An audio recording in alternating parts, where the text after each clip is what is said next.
حي على الفلاح.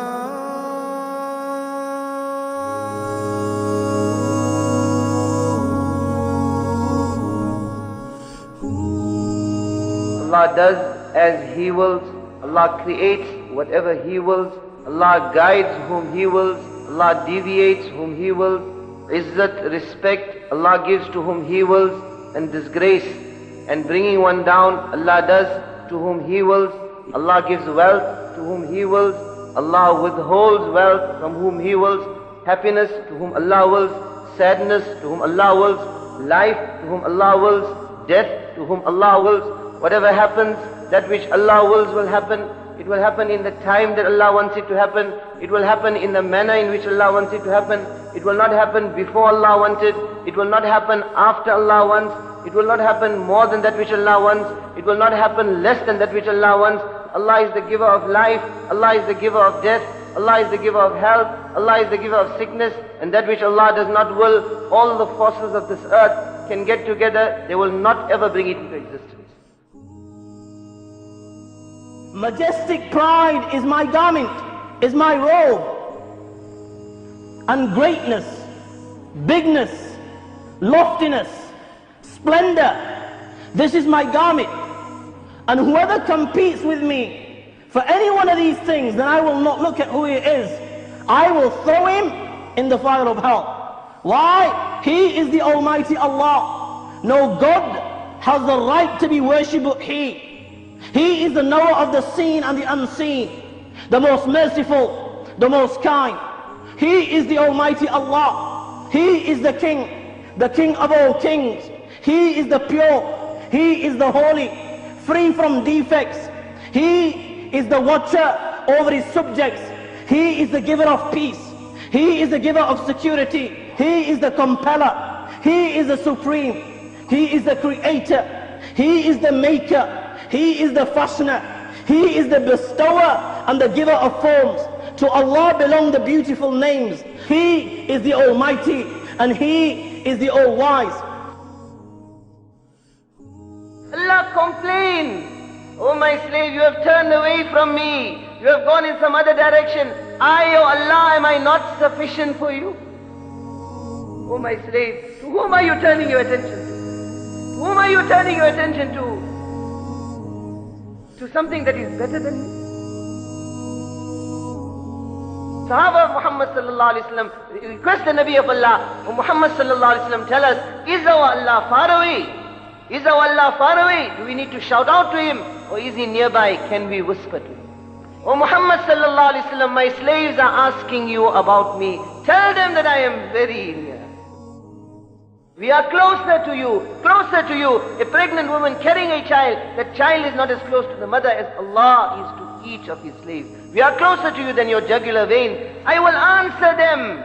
Who is there that asked from Allah and was not granted? Who is there that knocked at the door of Allah and that door was not open for them? Who is there that can make this claim? Allah is there. O insan, whenever you will call out to me, whenever you will have hope, whenever you will turn to me, Allah says, I am there. I will answer your pleas. O slave, if you sin against me and sin against me and sin against me till the whole earth, your sins fill up the whole earth, till it reaches right up till the heaven of Allah. Then once with sincerity you turn to Allah and say, "Oh Allah, forgive me." Once you will turn to Allah with sincerity, Allah says, "I will wipe away all your sins and it will not matter to you." The slave of Allah has come back to Allah. The slave of Allah has come back to Allah. Allah doesn't need us. Each and every one of you has to worship me. Your days are in ibadat, your nights are in ibadat. All of you become like Muhammad sallallahu alaihi wasallam. The collective ibadat will not increase my greatness, not one bit.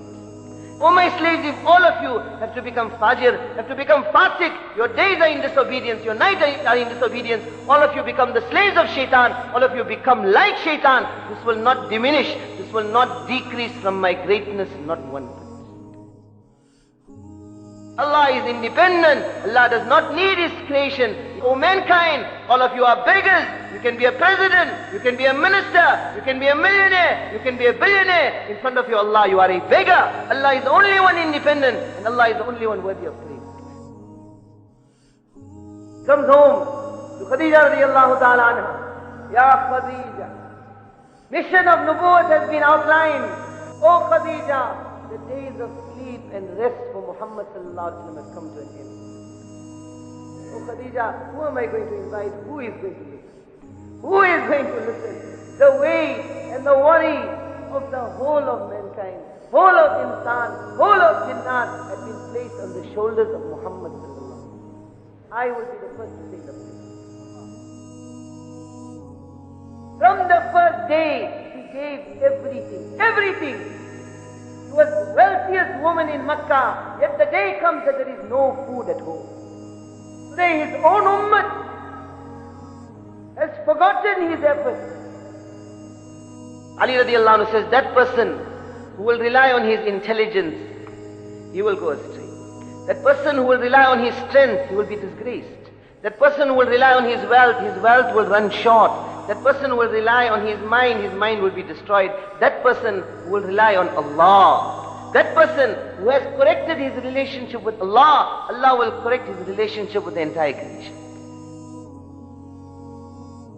He will never run short, he will never be deviated, he will never be disgraced, his intelligence will never be destroyed. Allah is sufficient, Allah is sufficient. Allah complained, oh my slave, you have turned away from me, you have gone in some other direction. I, oh Allah, am I not sufficient for you?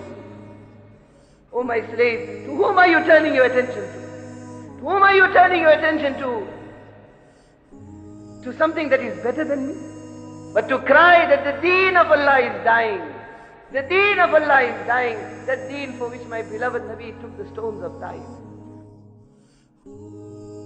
That deen for which my beloved Nabi sallallahu alaihi wasallam underwent months and months of hunger. That deen is dying. Today to cry for that there is no one. And he used to say that until and unless the ummati of Muhammad sallallahu alaihi wasallam does not learn to cry for deen, then his tears for the Muslims will be to no avail. Oh insan, what has put you into a deception about your Rabb who is Kareem? Allah wants you to become His. This heart has to belong to Allah. This body has to belong to Allah. He who will love for Allah's sake, hate for Allah's sake, give for Allah's sake, withhold for Allah's sake. This is perfection of Iman. When the living is for Allah, when the dying is for Allah, when the wealth belongs to Allah, when the life belongs to Allah. Those who have ishq for Allah. More than love, when the reliance of everything has come out and only the reliance of Allah.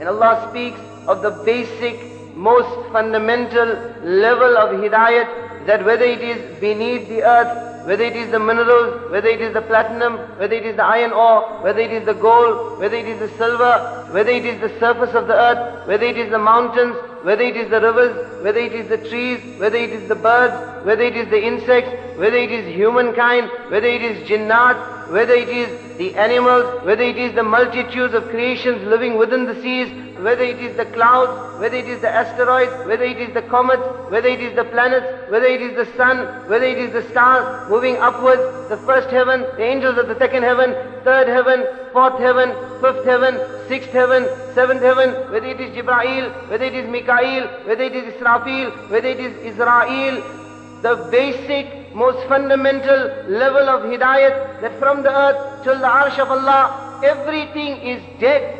Nothing benefits, nothing harms, nothing gives life, nothing gives death, nothing gives respect, nothing gives disgrace, nothing gives wealth, nothing gives poverty, nothing gives benefit, nothing gives harm except one Allah.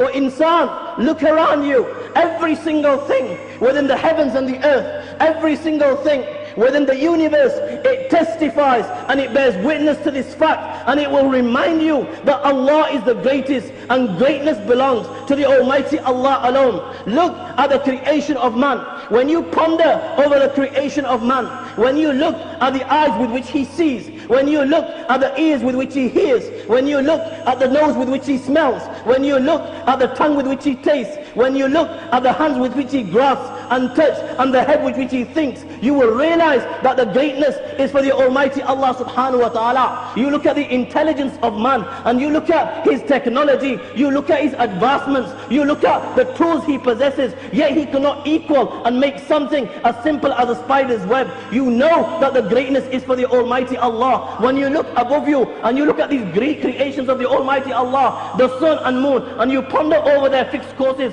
the Quran says, never will the sun go past the moon, and never does the night outstrip the day. When you ponder over this, you realize that the greatness is for the Almighty Allah. When you look at the stars and trees, and you realize that even these stars and these trees prostrate before the Almighty Allah, and these great heavens above, even they are afraid of the Almighty Allah. When you ponder over this, you realize that the greatness is for the Almighty Allah subhanahu wa ta'ala. When you ponder of the verse of the Quran, and you realize that He provides for every single fish and animal in the ocean, He provides for every bird in the sky, He provides for every creature on land, small or big, you will realize that the greatness is for the Almighty Allah. When you ponder of the verse of the Quran, that He has let forth two seas, one sea is of salty water, the other is of sweet water, and these seas meet together. The salty water meets with the sweet water, but the salty water, it doesn't cross onto the sweet side, and the sweet water doesn't cross over to the salty side. When you ponder over this, you will realize that the greatness is for the Almighty Allah. When you look at the Niagara Falls and how it looks like a mountain of water, and then when you ponder over how the sea parted and it gave way to the likes of Sayyidina Musa alayhi salam and the Bani Israel, and how it became two mountains of water, one on either side, and according to the Torah, 600,000 people make this crossing. Who was holding that water? Mountains of water. When you ponder over this, you realize that the greatness is for Allah. He is the Almighty Allah. He is the first. There is nothing before Him. He is the last. There is nothing after Him. He is the all high. There is nothing above Him. He is the most near. Nothing is more near than Him. He is the knower of all things. He is the knower of the seen and the unseen. The most great, the most high. And when you ponder over the greatness, when you ponder over the knowledge of the Almighty Allah, you will bow down in prostration, and you will recognize that greatness belongs to the Almighty Allah. Look at this earth that you live in. Allahu Akbar. Look at the size of this earth. Look at the things that Allah subhanahu wa ta'ala has created inside this earth. Then ponder over at the speed at which this earth is traveling at this moment in time. As you listen to the reminder, yet you are firm on this earth. It has no effect on you. When you ponder over this, the speed at which it is traveling, and it has no effect on those that live within it, you realize that the greatness is for the Almighty Allah. Look at this sun above you. It is a sunny day. Ponder over the sun. Look at the size of the sun. Look at the core temperature of the sun, hundreds of times bigger than this earth. When you ponder over this, you realize that the greatness is for the Almighty Allah. Then when you ponder over the solar system, you ponder over these planets that you learn about in schools: Mercury, Jupiter, Mars, Pluto, Venus, these planets. And then you ponder over that our solar system is 30,000 light years away from the center of the galaxy. You realize that the greatness is for the Almighty Allah. After this, when somebody tells you that there are solar systems bigger than our solar systems, you realize that the greatness is for the Almighty Allah. And then when you ponder and you are informed that there are millions of galaxies within the universe, you realize that the greatness is for the Almighty Allah. And then when you are informed that you sit here right now, that at this moment in time, as you listen to the reminder that this universe as it stands is being expanded by the second, when you ponder over this, you realize that the greatness is for the Almighty Allah. And after this, when somebody tells you there are 7 heavens, the distance between the first heaven and the second heaven is of 500 years. The distance between the second and the third is 500 years. The distance between the third and fourth is 500 years. The distance between the fourth and fifth is 500 years. Fifth and sixth is 500 years. Sixth and seventh is 500 years. Allahu Akbar. You will recognize that the greatness is for the Almighty Allah. And after this, if somebody was to tell you, after this comes the kursi of Allah, the distance between the 7th heaven and the kursi is of 500 years. And all these heavens put together in comparison to the kursi are nothing. They're like a ring in the desert. When you ponder over this, you will realize that greatness is for the Almighty Allah. After this comes the arsh of the Almighty Allah. The 7 heavens and the kursi put together in comparison to the arsh of Allah is nothing. It's like a ring in a desert. When you ponder over this, you will realize that there is greatness for the Almighty Allah. Then when somebody tells you there are angels carrying the arsh of Allah, and such is the state of these angels, their heads are above the 7 heavens and their feet are firm in the lowest earth, and the distance distance between the earlobe and the neck of these angels is such that it would take a bird 700 years to cover this distance. When you ponder over this, you will realize that the greatness is for the Almighty Allah. Then you open the books of hadith, and the hadith of Abu Zar comes to mind, in which the Almighty Allah subhanahu wa ta'ala himself is speaking, himself is saying, "O my servants, you were all astray except for the one I have guarded. Ask me for guidance, I will guide you. O my servants, you were all hungry except for the one I have fed. Ask me for food, I will give you food. O my servants, you were all naked except for the one I have clothed. Ask me for clothes, I will clothe you. O my servants, you all sin. You sin by day, you sin by night, you commit minor sin, you commit major sin. I am the Almighty Allah. I forgive all sins. Ask me forgiveness, I will forgive you. O my people, if every one of you that I have ever created, if you were to stand on a flat white plane, and then each and every one of you were to ask me for something, were to beg for something, and I fulfill every request that you ask me for, that would not decrease what I have with me more than the eye of a needle decreases the sea when it is put inside it." When Abu Idris would read this hadith of Rasul sallallahu alayhi wa sallam, he would fall flat on his knees, because this hadith clearly suggests that the greatness of the Almighty Allah. And when you ponder over this, you realize that greatness belongs to the Almighty Allah and Allah alone. Allah! This is the reality of our Creator.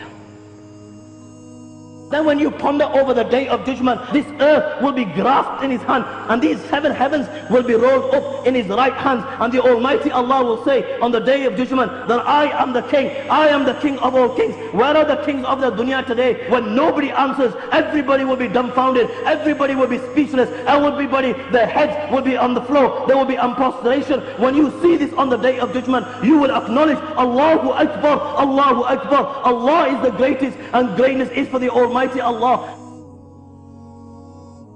It is nothing but a deception. You were not sent for dunya. You were not sent to fulfill your desires. The life of this world is too short. That day they will be asked, "O insan, how long did you live in this world? How many years?" That day they will say, "Oh Allah, we lived for one day." It may have been 100 years. It may have been 150 years. It may have been 200 years. They will say, "Oh Allah, the life of this dunya was one day." Or a portion of one day. Those who had given themselves to Allah, those whose hearts had been filled with the love of Allah, the announcement will be made, how much you have acquired in one day, or a portion of one day. You have earned my bounties, you have earned my honor, you have earned my mercy, you have earned my Jannah.